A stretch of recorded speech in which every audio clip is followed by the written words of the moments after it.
گویا چې قرآن الله ذوالجلال زمونږ د مغفرت دپاره مونږ ته یو بانه راستولی ده چې مونږ قرآن سره خپله زندگی وابسته کو. قرآني علوم دا د خپلې زندګۍ معمول وګرځو. زمونږ دې بزرګانو کې یو بزرګ تیر شوی دی مجدد الفسانی رحمت الله علیه. د دې مجدد الفسانی رحمت الله علیه مرشد دی خواجہ باقی بالله رحمت الله علیه. د مجدد الفسانی رحمت الله علیه مرشد دی خواجہ باقی بالله رحمت الله علیه. لوی عالم دی د علم تصوف، د علم ظاهری او د علم باطینی خاوند دی. کشف او کرامات الله ولا ورکړي دي خواجہ باقی بالله رحمت الله علیه. یو ځل داسې یو لوی مجلس منعقد شوی دی او په زرګونو عالمان دي پکې، په زرګونو. دا خواجہ باقی بالله رحمت الله علیه یو مرید پاسید او داغه تعریفات شروع کړل چې الله موږ له داسې مرشد راکړی دی چې مخدوم العلماء دی او ټول عالمان داغه شاګردان دي او مریدان دي. ټول علما داغه مریدان او شاګردان دي. داغه تعریف یې شروع کو، ډېر تعریف یې وکړ. نو داغه پړه کې عجب او خودپسندي او تکبر راغی. د خواجہ باقی بالله رحمت الله علیه انسان دی. ان الانسان یساوق الصحو والنسیان.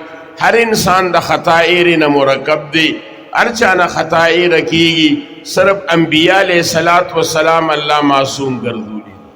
انبیاء علیہ الصلوۃ والسلام هغوی د ګناه نه الله محفوظ ګرځولي. د دل کې عجب او خودپسندي او تکبر راغی. د انسان تکبر دا خو الله ته خوښ نه دی، ځکه تکبر دا د الله خاصه ده. هو المتکبر حدیث قدسی دی. نبی علیہ الصلوۃ والسلام فرمائی چې الله ذوالجلال فرمائی التکبر ردائی والعظمت ازاری. تکبر زما صادر دی، عظمت زما ازار دی. سوک تکبر کئی فهو ینازعنی دی ما سر جگڑ کئی اللہ ذوالجلال.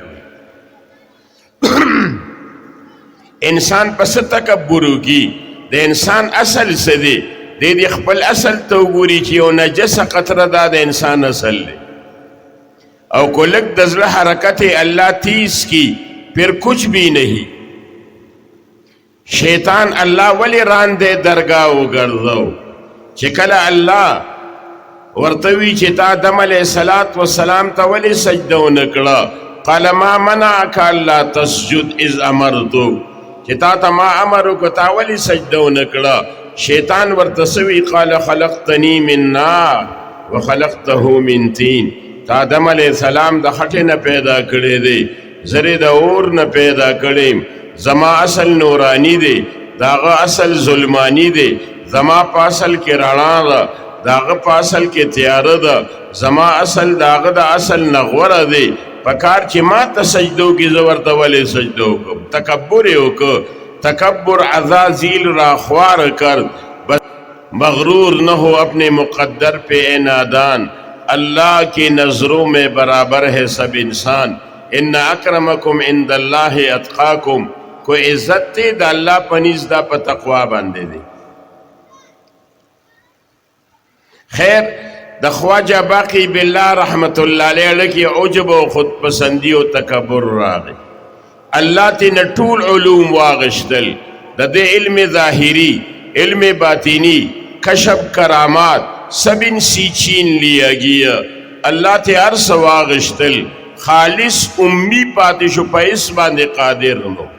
جڑلے جڑلے جڑلے چھے اللہ مانا دا کمی گناہ ارتکاب شوے دے. اے اللہ زدہ کمی گناہ مرتکب گردے دلے چھے دا ټول کیفیات زمانہ سلب شو. دا دیر جڑان رستو اللہ ورطا الہامو کو چھے ستا تعریب کے دا او ستا پڑھ کے عجب و خود پسندی و تکبر راغے. دا دی وجنہ دا ټول علوم ماتانا واغشتا.